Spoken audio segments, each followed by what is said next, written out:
어제가 노무현 대통령 서거 19년이었나요? 다 모였습니다. 정치인들이. 골배기 싫은 사람들도 오고 뭐 반가운 얼굴도 있고 있었습니다. 문재인 전 대통령이 이재명 대표, 조국 대표, 김경수까지 불러서 연대에서 성과를 내달라라고 이야기를 했다고 합니다. 이러면은 이제 또 이거 갈라치기 하려는 사람들은 이걸로 또 어떤 이야기를 만들어낼지 궁금한데, 이걸 보고 민주진영의 자산들이다라고 생각하시는 분들은 정상이에요.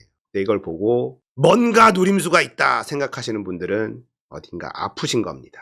민주진영의 자산이죠. 저는 김경수는 좀 친분으로 꼈다고 봅니다. 거기다가 지금 김경수로 이재명 흔들기를 하려고 한다라는 뭐 이야기들도 있고, 뭐 노무현 재단하고는 김경수는 워낙에 뗄 수 없는 사람이기 때문에 저는 개인적으로 정치인 김경수에 대해서는 중립기업입니다. 조국도 마찬가지예요. 성과를 보여줘야 됩니다. 김경수가 경남도지사를 했을 때 성과를 보여줄 수 있는 절호의 찬스였는데 감옥에 가는 바람에 그것도 못하게 됐고, 조국 이제 22대 국회에 들어가서 의정활동하는 걸 봐야죠. 봐야 됩니다. 조국 문재인이 같은 편이고 이재명을 죽이려고 한다라고 하는 말을 믿는 사람들 많아요. 저는 이런 말씀을 드리고 싶어요.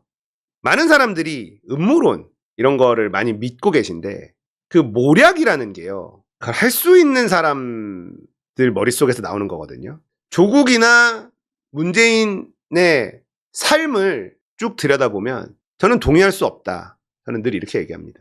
그 사람이 살아온 삶을 보면서 앞으로의 행동을 예측하는 게 상식적이잖아요. 근데 문재인이 뒤에서 내각제를 꿈꾸면서 이낙연을 앞세웠고 이재명을 죽이려고 했고, 문재인이 탈당하지 않은 이유가 내각제를 꿈꿔서 내각제를 하려고 하는 거다라는 주장을 믿는 사람들이 꽤 많습니다.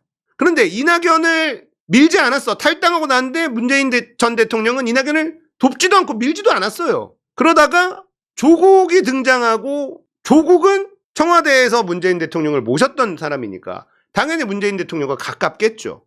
근데 조국이 등장하니까 이재명을 죽이려고 이낙연 카드가 안 되니까 조국 카드를 꺼내든 거다. 또 이런 얘기를 합니다. 그러니까 문재인이 이재명을 쳐서 얻을 게 뭐냐? 내각제를 해서 영원한 권력 1인자가 되겠다는 거예요. 그들의 주장은 문재인이 탈당하지 않는 이유도 내각제를 꿈꾸고 있기 때문이다라는 허무맹랑한 주장을 해요. 문재인이 이재명을 쳐서 얻을 게 뭐가 있냐라는 스토리를 만들어내는 거죠. 문재인을 싫어할 수 있어요. 윤석열 당선 안 되고 이재명 당선되게 할 수 있었다라고들 생각하니까. 그래서 이 얘기는 뭐 길게 하진 않겠습니다. 그걸 믿고 싶은 사람들은 믿으면 되고, 저는 뭐 지능 차이라고 생각하긴 합니다만, 이재명 대표가 그거를 믿고 있을까요? 이제 내각제는 아니고 책임 총리제도 내각제 아니냐? 책임 총리제 얘기는 엄청나게 오랫동안 나왔고, 실제 노무현 대통령이 이해찬 대표에게 했었던 게 책임 총리제예요. 대한민국 내각제는 불가능하다고 계속 말씀드렸고, 이재명 대표처럼 똑똑한 사람이 문재인이 뒤에서 이재명을 죽이려고 한다라고 하는 거를 모르겠습니까? 근데 그걸 철석같이 믿는 사람들이 많아요. 뭐 믿든 안 믿든 사람의 자유니까 이거는 믿는 분들은 어쩔 수 없죠. 아무튼 저는 이 장면을 보고 과거와 미래, 대한민국 민주주의의 과거와 미래가 같이 있다, 이런 생각이 좀 들었고요. 이들은 힘을 합쳐야 됩니다. 힘을 합쳐야 되고 연대해야 되고, 조국이라는 사람이 민주당으로 안 들어왔고 왜 조국 혁신당으로 나왔느냐라고 하면서 또 발광들을 해요. 조국이 민주당에서 출마한다 그랬으면, 민주당에서 정치한다 그랬으면 어떻게 됐을까요? 이번 총선 못 이겨요. 조국은 정치를 시작할 수밖에 없는 상황에 이르렀고, 민주당으로 한다 그러면 민주당이 총선에서 피해볼 게 뻔하니까 그렇게 할 수도 없었고, 지금까지 조국 혁신당은 저는 잘하고 있다고 봅니다. 자, 앞으로 이제 어떻게 할 것인지는 열려 있죠. 그런 상황에 따라서 조국 혁신당의 평가는 이제 그때부터 출발한다고 보면 돼요. 근데 사람들이 저를 공격을 해요. 너는 왜 조국을 안 까냐? 깔 일이 없으니까 안 까지. 깔 일이 있으면 까겠지. 조국을 안 까는 너는 좆바다 이러는 거예요. 네. 조국을 안 깠으니까 좆바래 나보고. 여기는 좆바 채널이네. 검증이 필요한 거예요. 아직까지 조국이 뭘 해봤어. 말만 했잖아요. 말까지는 잘했어. 독도 가서 시원시원하게 잘하고, 그래 지금까지는 좋은데 국회의원 돼서 어떤 법안을 어떻게 낼 것이며 어떻게 싸워갈지 검증이 필요합니다. 김경수도 뭘 했는데, 김경수가 노무현하고 친한 거 말고 뭘 했어? 없어요. 김경수도. 우리가 권한을 믿고 맡길 수 있는 수준의 이 정치인인지 검증된 게 없어. 지금 검증의 시간이에요. 이재명 검증 끝났지. 이재명은. 그러니까 우리는 이재명을 믿고 지지를 하는 거고요. 조국 김경수?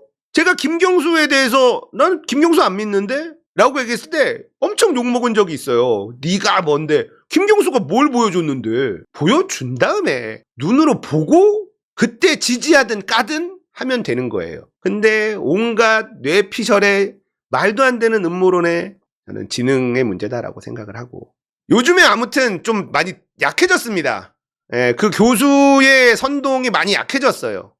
추미애를 갑자기 적폐로 몰면서 이건 너무 이상한데? 그러니까 그동안에 했었던 것도 많이 무너졌죠. 이 문재인이 내각제 수괴, 이재명을 죽이려고 하는 그 수괴다. 이재명 지지자라고 하면서 모든 민주진영을 쑥대밭으로 갈라치기를 하는 그런 게 횡행했다가 먹혔죠. 그때는 윤석열이 대통령이 되고 나서 많은 사람들이 상실감에 빠져있을 때 그 틈을 파고든 거거든요. 근데 그 사람이 갑자기 추미애가 적폐랑 손잡았다. 논리를 보니까 조국을 까고 있었단 말이에요. 문재인과 윤석열이 한 패예요. 문재인, 윤석열 한 패. 그리고 조국하고 문재인이 한 패야. 그러니까 조국하고 윤석열도 한 패라는 거예요. 조국하고 윤석열이 한 패래야 돼. 이걸 믿는다고? 조국하고 윤석열이 어떻게 한 패가 돼? 그럼 지금 조국이 열심히 윤석열 까고 있는 건 뭐지? 다 쇼라는 거죠. 근데 그걸 또 믿어? 그러다가 추미애가 조국을 까지 않고 두둔하는 모습을 보이니까 추미애가 조국 편이야? 그러니까 추미애도 적폐라는 거예요. 그래서 이건 또 뭐야? 우원식이 돼야 된다는 거예요. 근데 우원식이 되고 야 역시 그 교수가 옳았다 막 이러는데 우원식은 친문 세력이라고 불리는 사람들이 밀었다는 거예요. 그럼 뭐야? 그럼 우원식이 되면 안 되는 거였잖아. 친문 세력들이 이재명을 죽이려고 문재인의 지령을 받아서 움직이는 사람들이었는데 우원식이 돼야 된다는데 우원식은 친문 세력들이라는 사람들이 밀었단 말이야. 이게 뭐가 계속 안 맞잖아요. 저는 이분들이 민주진영의 소중한 자산이라고 생각합니다. 문재인 대통령 아쉬움이 많이 남는 대통령입니다. 잘한 것도 있지만 답답함이 이루 말할 수 없어. 김대중 정신, 노무현 정신은 얘기할 수 있어요.